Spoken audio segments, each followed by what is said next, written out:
All right. Ready to dive into these audio excerpts you sent over? Absolutely. Sounds fascinating. Yeah. Building instant rapport, right? Sure. We've got a dating coach and a hypnosis expert. Interesting combo. Talk about an interesting combo. Yeah, This is going to be fascinating. it is. A look at creating those strong connections. Yeah. Especially in romantic context, right? Yeah. What I noticed that was interesting was how they kind of wove together the practical dating advice Right. with like insights from hypnosis Yeah. and NLP and stuff like that. It's definitely not your typical dating advice. No. One of the things that really caught my attention was this idea Yeah. that trying too hard to be attractive can actually backfire. Oh, interesting. Apparently, there's a better way to approach attraction, Go, Pip. especially with women. All right. But before we get to that, I think we need to break down what they even mean by rapport. Yes. Because they suggest it's not just about liking someone. Absolutely. It's much deeper than that. They define rapport as this connection Mm-hmm. that enables communication and influence, Okay. almost like two antennas tuned to the same frequency. Okay. And here's the crucial part. You can have rapport with someone you don't necessarily like. So it's more about an unconscious connection. Exactly. And the dating coach warns that if you're like nervous or insecure, Yeah. the other person's going to sense it, Really? even if you're using all the right rapport techniques. That's a bit unnerving. Yeah. So how do we avoid broadcasting those negative vibes? Well, they emphasize the importance of mastering your own internal state. Oh, okay. Like they argue that our physical posture, our breathing, all of that, Right. it directly impacts how we feel and how others perceive us. So like the classic advice, like stand up straight with your shoulders back to feel more confident. Yes, exactly. Okay. But they take it a step further with something called polarity exercises. Polarity exercises. Yeah, have you ever heard of those? I haven't. What are they all about? Essentially, it's intentionally shifting between extreme emotions, Okay. like going from anger to apathy, Oh. to become more aware of those physical sensations Wow. associated with each feeling. So it's like building emotional agility. So you're not just a passenger in your own emotional roller coaster. Yeah, that's a great way to put it. Okay. And they suggest practicing this so you can like consciously control your state, Okay. which is crucial for building rapport. Right. And Yeah. remember, whatever you're feeling, Uh-huh. especially if you've established rapport, Yeah. gets transmitted to the other person. So if I'm feeling anxious, the other person picks up on that anxiety. Exactly. It's like a direct line to their subconscious, right? Real. But if you're projecting like genuine confidence and interest, that creates a completely different dynamic. Okay, so managing our internal state is key. Yeah. Now, they also talk about this technique called anchoring, Yes. which sounds really interesting. Right. It's about linking a physical stimulus to a desired emotional state. Right, like creating a shortcut Okay. to access a specific emotion. So, like, remember Jet Li's character in the movie Unleashed? Oh, yeah. He goes into attack mode the moment his collar is removed? Yeah. That's a powerful example of an anchor. Yeah. That's a powerful, albeit extreme example of an anchor. Of course. Of course. Okay, so how do we use that in real life? Right. Not that I want to go around attacking people. Of course not. But you could use the same principle to like Sure. anchor yourself to positive states. All right. Let's say you want to feel more confident before a presentation or something. Mm-hmm. You could choose a simple anchor, like squeezing your thumb and forefinger together. Okay, and how do I connect that to feeling confident? Well, while you're feeling genuinely confident, Yeah. maybe after receiving positive feedback or something like that, Yeah. you just squeeze those fingers together Okay. and you repeat this process multiple times, Okay. really feeling the emotion Mm-hmm. while activating the anchor. Eventually, just squeezing your fingers will be enough to trigger that confident feeling. It's like training your brain to associate the physical sensation with the desired emotion. Precisely. Yeah. And they emphasize the importance of stacking anchors. Stacking anchors. Yeah, so repeating that process Okay. to make the association even stronger. Interesting. Now, another fascinating point they make is about attraction. Okay, this is where things get really interesting. Yeah? They say that trying too hard to feel attraction towards someone Oh, okay. can actually sabotage your efforts, Interesting. especially with women. Yeah. They explain that women are particularly attuned to this. Oh, okay. If a man is forcing attraction, it can feel inauthentic and even create a sense of pressure or discomfort. Yeah, So what's the alternative? Should we just ignore attraction altogether? not quite. Okay. They suggest shifting your focus from feeling attraction Okay. to embodying the emotions that you want them to feel. So instead of trying to force myself to feel attracted to someone, I should focus on embodying, say, fun and excitement. Exactly. It's about becoming someone who naturally elicits those positive emotions in others. Okay. And they argue that this makes you inherently more attractive because people are drawn to those who make them feel good. It's about being the person you want to attract, Right. rather than chasing after a specific person. That's a great way to summarize it. Okay. And they suggest that this approach is, like, far more effective Yeah.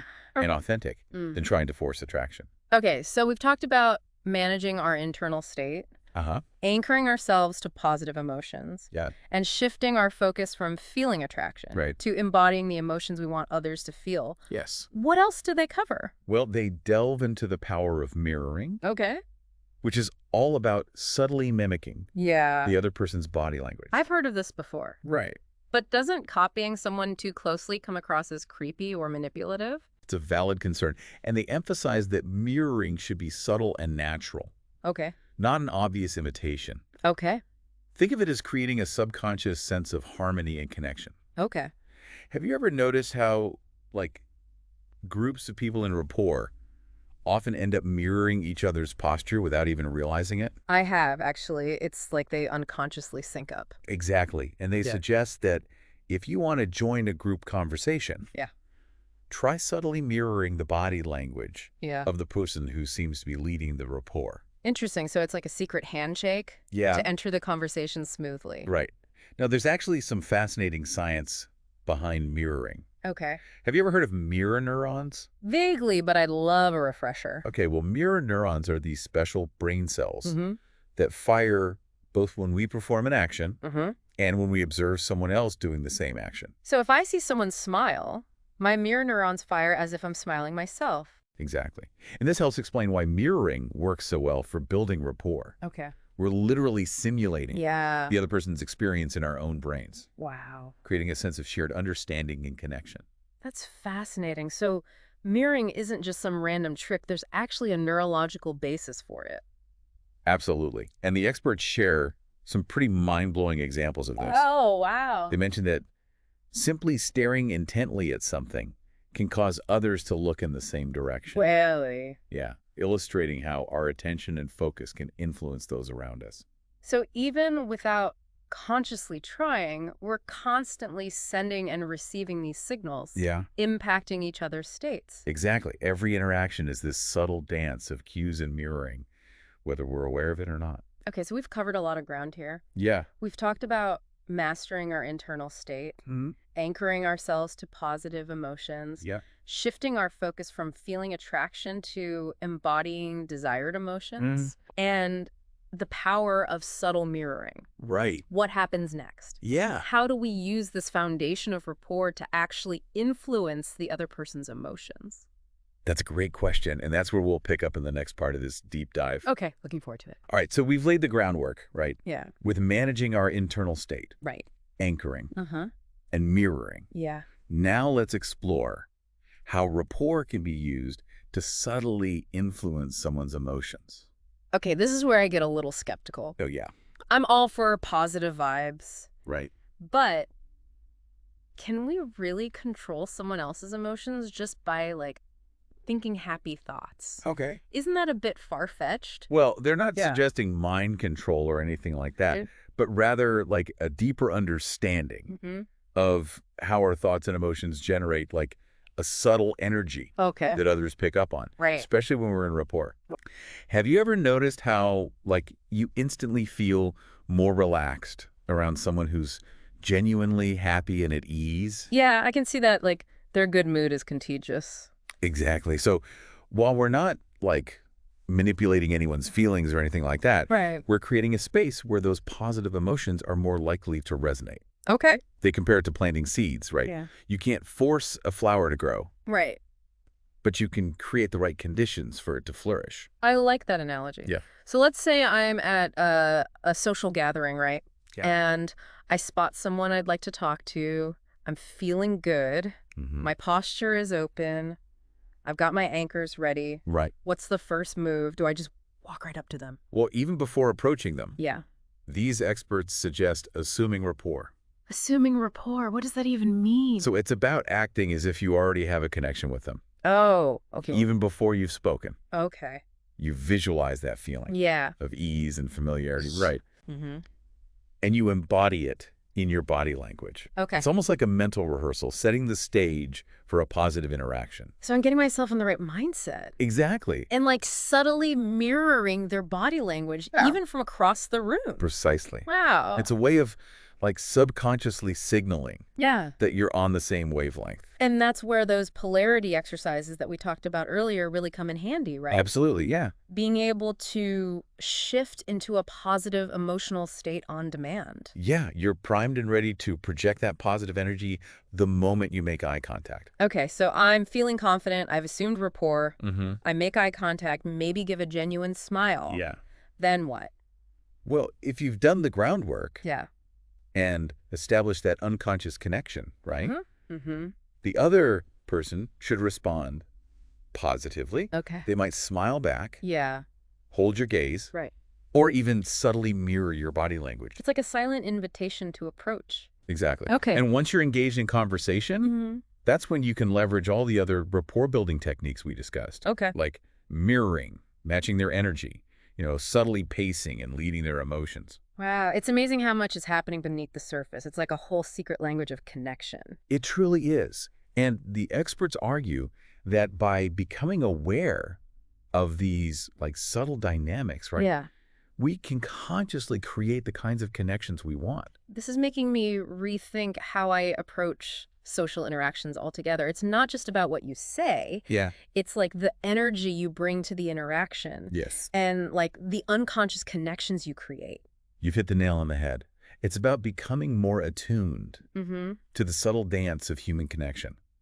And that's a skill that benefits us in all areas of life, Yeah. whether it's dating, building business relationships, or connecting more deeply with friends and family. You know, it's interesting how much emphasis they place on authenticity. It's not about manipulating people No. or pretending to be someone you're not. Right. They actually caution against faking it. Yeah. Because if you're not genuinely feeling those positive emotions, Right. it will show and likely backfire. Remember the leaky faucet analogy? Right. So it's more about cultivating those qualities within ourselves. Yes. Becoming someone who naturally exudes Right. warmth, confidence, and positive energy. Exactly. It's about personal growth and self-awareness, right? Yeah. Which benefits us in all areas of life, Right. not just romance.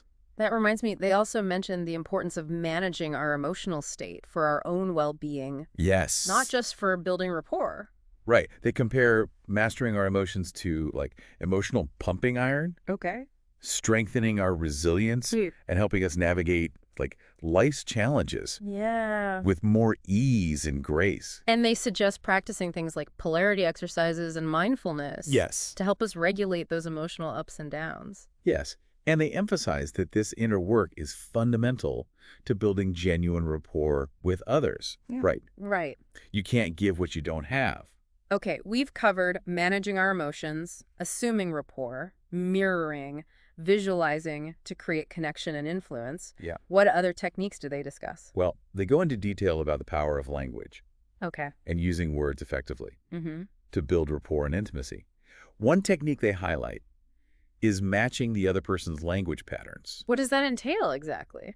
It involves paying attention to their word choices, their tone of voice, Okay. even their rhythm and pacing, Mm-hmm. and subtly reflecting those elements in your own communication. So it's like learning to speak their language both literally and figuratively. But isn't there a risk of coming across as inauthentic if you're deliberately trying to, like, match someone's language patterns? It's a good point. It's not about like mimicry or putting on an act, Right. but rather creating a subtle sense of harmony in your communication style. Think of it as finding like a shared rhythm in a conversation. That makes sense. It's about connecting authentically, not trying to be someone you're not. Precisely. And along with matching language patterns, they also advocate for using like sensory-rich language. Okay. Words that evoke like vivid images, Mm-hmm. sounds, feelings, and sensations to create a more engaging and immersive experience. It's like painting a picture with your words, and that's where storytelling comes in, right? Exactly. Like drawing people into your world through those vivid descriptions and engaging narratives. Exactly. And they suggest using metaphors and analogies to make complex ideas more relatable and memorable. Remember the jet lie example we used to explain anchoring? Right. That's a perfect example of this principle. It's about speaking directly to their subconscious mind, Yeah. bypassing that critical filter Right. of their conscious awareness. That's a great way to put it. And when you combine this kind of language Yeah. with all the other rapport building techniques we've discussed, Yeah. it becomes a potent recipe for connection and influence. So we've got mirroring, matching language patterns, using sensory-rich language. Are there any other verbal techniques they recommend? Yes, they emphasize the importance of asking questions that evoke emotions Okay. rather than just eliciting facts. So instead of asking, what do you do for work? Right. You might ask, what's the most fulfilling part of your job? Precisely. You're inviting them to share their feelings and experiences, right? Right. Creating a deeper connection, demonstrating genuine interest in who they are as a person. It's like saying, I'm interested in you, not just your resume. Exactly. And they believe that this kind of emotional depth Yeah. fosters lasting attraction and connection. It's about going beyond superficial small talk Yes. and creating a sense of shared experience. Absolutely. It's about connecting on a heart-to-heart level. Yeah. Now, in addition to all these techniques, they also emphasize a few other key points. In addition to all these techniques, what other key points do they emphasize?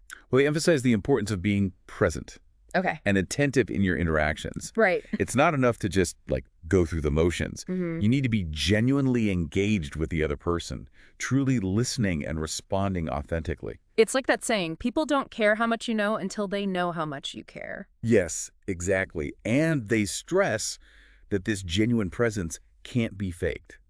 It comes from a place of genuine respect and interest in the other person. So it's about seeing them as a unique individual, worthy of our attention, not just a means to an end. Precisely. And they suggest that cultivating this kind of presence is one of the most powerful things we can do to improve our relationships and our lives in general. It's about bringing our full selves to every interaction, allowing ourselves to be truly seen and heard, and creating that space for others to do the same. This has been an incredibly insightful deep dive. It's amazing how much we can learn about human connection from these experts, especially how they blend the practical advice with scientific insights. I agree. It's a reminder that building rapport is both an art and a science. Yeah. It's about understanding those underlying principles of human psychology and communication, while also developing our own emotional intelligence and ability to connect on a heart-to-heart level.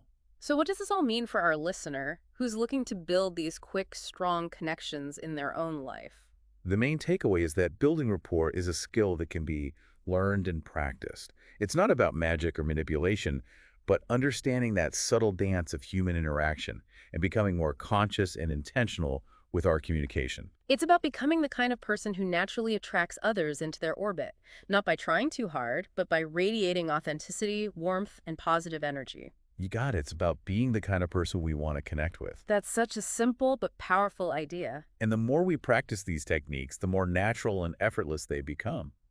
Right? Eventually becomes less about conscious effort and more about simply being our best selves. And that's something we can all strive for. Yeah. To be the kind of people who make others feel seen, heard, and valued. Absolutely. And in doing so, we create a world that's more connected, compassionate, and joyful. Couldn't agree more. This has been a fantastic conversation. But before we wrap up, we always like to leave our listener with a thought-provoking question to ponder. What do you have for them today? Well, we've talked about how our emotions can be contagious. So the question is, what responsibility do we have to manage our own emotional state, especially when interacting with others? Oh, What kind of emotional ripple effect do we want to create in the world? that's a great question. It's something to reflect on as you continue exploring rapport and connection. We encourage you to experiment with the concepts and techniques we've discussed today and see what you discover. You might just unlock a whole new level of connection and influence in your life. Happy connecting. Until next time, keep diving deep.